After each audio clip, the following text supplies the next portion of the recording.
Good morning students. आज हम आपसे कहानी की चर्चा करने जा रहे हैं।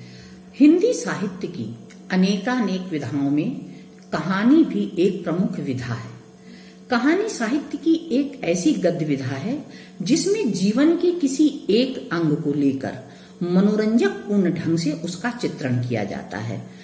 और इस तरह से हम देखें तो कहानी एक ऐसी साहित्यिक विधा है जो अपने सीमित क्षेत्र में पूर्ण रूप से स्वतंत्र होकर के एक प्रभावशाली ढंग से लिखी जाती है और मानव जीवन की किसी एक पक्ष की कथा होती है।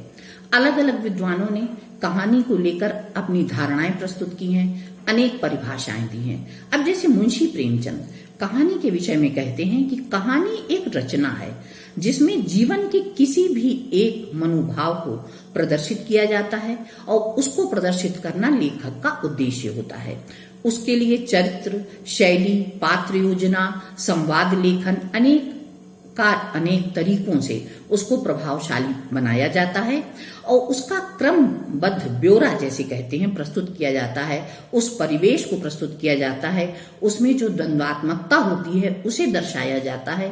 इस तरह एक कथा बनती है। उसका चरम बिंदु होता है, उसका उत्कर्ष होता है, पहले उसका क्रमिक विकास होता है। तो इस तरह से एक कथा का निरूपण होता है। तो कहानी वास्तव में ये है।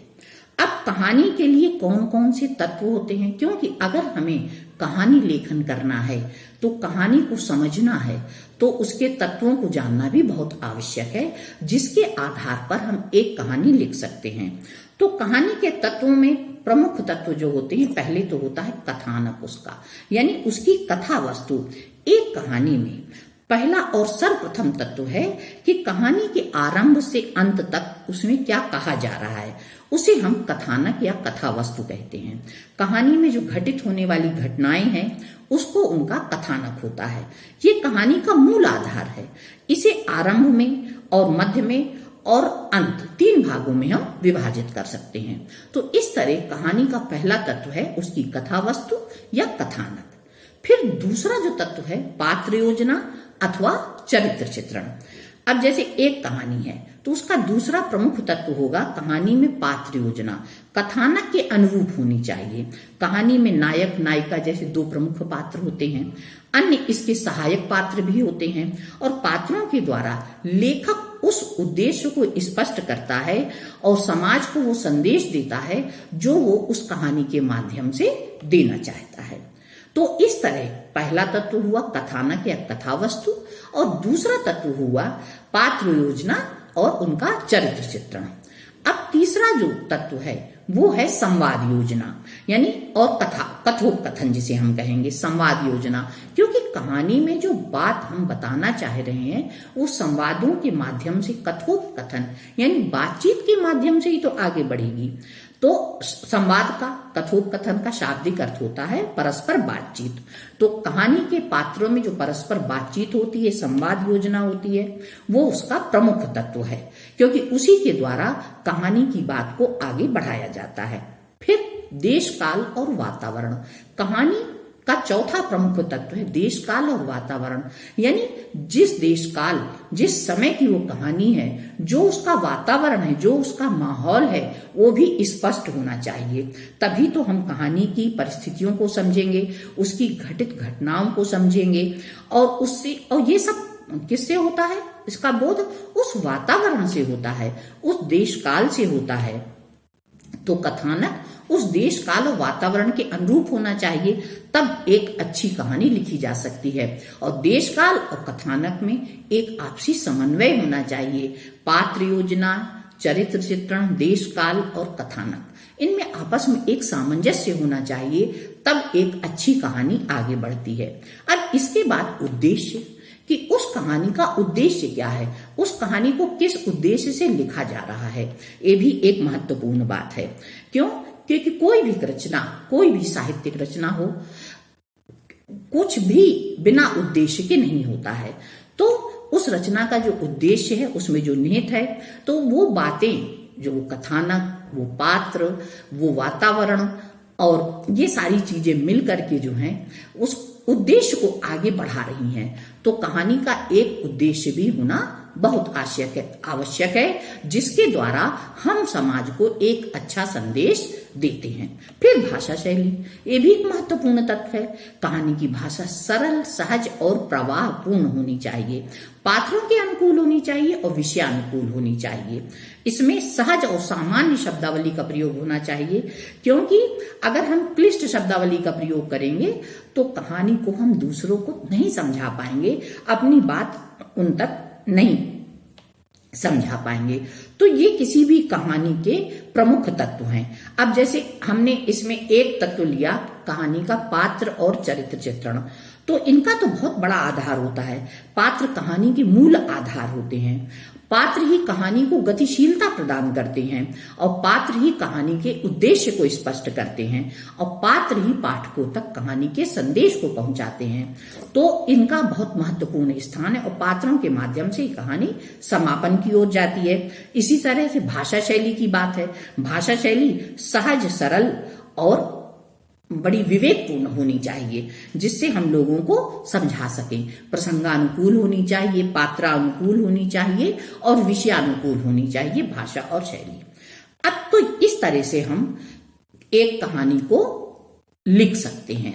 तो कहानी लेखन में करते समय हमें इन बातों का ध्यान रखना चाहिए, कहानी के तत्वों को समझना चाहिए। अब हमारे सामने ये प्रश्न आता है कि आखिर कहानी का हमारे जीवन से क्या संबंध है? तो कहानी का मानवीय जीवन से घनिष्ठ संबंध है। आदिम युग से लेकर के आज तक का अगर हम इतिहास देखें तो कहानी मानव जीवन का एक प्रमुख अंग रही है। ये मानवीय जीवन का एक ऐसा अंग है जिसमें मनुष्य जो है एक दूसरे से कहता और सुनता रहा है, कहानी कहता और सुनता रहा है और इस तरह विचारों का आदान प्रदान करता रहा है। इसीलिए पहले कहानियां सुनी जाती थी, कही जाती थी, जिसे हम किस्से कहते हैं, किस्सा गोई कहते हैं। यानी कहानी सुनने और कहने की एक तरीका हुआ करता था और वो हमारे लिए बहुत महत्वपूर्ण होता था। और धीरे धीरे फिर कहानियां लिखी जाने लगीं और लिखने में हमें इन कहानियों के इन प्रमुख तत्वों का ध्यान रखना बहुत ही आवश्यक होता है। तो बच्चों, कहानी लिखते समय हमको इन बातों का ध्यान रखना बहुत आवश्यक होता है कि कहानी लिखते समय हम किन किन बातों का ध्यान रखेंगे। पहली बात तो कहानी को समझेंगे कि कहानी आखिर है तो उसमें हमें किन किन तत्वों को रखना है। तो पहली बात तो महत्वपूर्ण है, अगर हमको कोई कहानी लिखना है तो हमें ये देखना है कि कहानी का कथानक क्या है।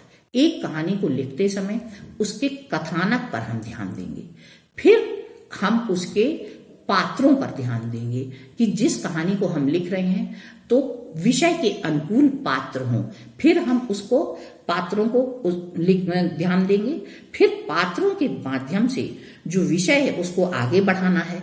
तो उस बातचीत को बढ़ाने के लिए हम विषयानुकूल भाषा का प्रयोग करेंगे और संवाद लिखे जाएंगे उस भाषा में। कथोपकथन यानी बातचीत विषय के अनुसार होगी। फिर जिस समय का वातावरण है उस देश काल को भी हम स्पष्ट करेंगे, उस वातावरण को भी हम स्पष्ट करेंगे। और फिर कहानी के प्रमुख उद्देश्य को, जो भी कहानी का उद्देश्य सोचा है, जो भी टॉपिक है कि इस विषय में हमको कहानी लिखनी है, तो वो जो उद्देश्य है उसको भी स्पष्ट करेंगे। तो कहानी लिखते समय हमें कहानी के तत्वों पर विशेष ध्यान रखना है। कहानी के प्रमुख तत्व क्या हैं, कहानी क्या होती है, इसे भी समझना है। तो जैसा कि हमने समझाया कि कहानी गद्य साहित्य की एक प्रमुख विधा है और जिसमें एक छोटे से प्रसंग को लेकर, जीवन के एक छोटे से अंग को लेकर, पूरे परिवेश को, उस छोटे से परिवेश को लेकर मनोरंजक ढंग से एक कथा प्रस्तुत की जाती है और जिसमें लिखते समय इन तत्वों का विशेष सहयोग होता है।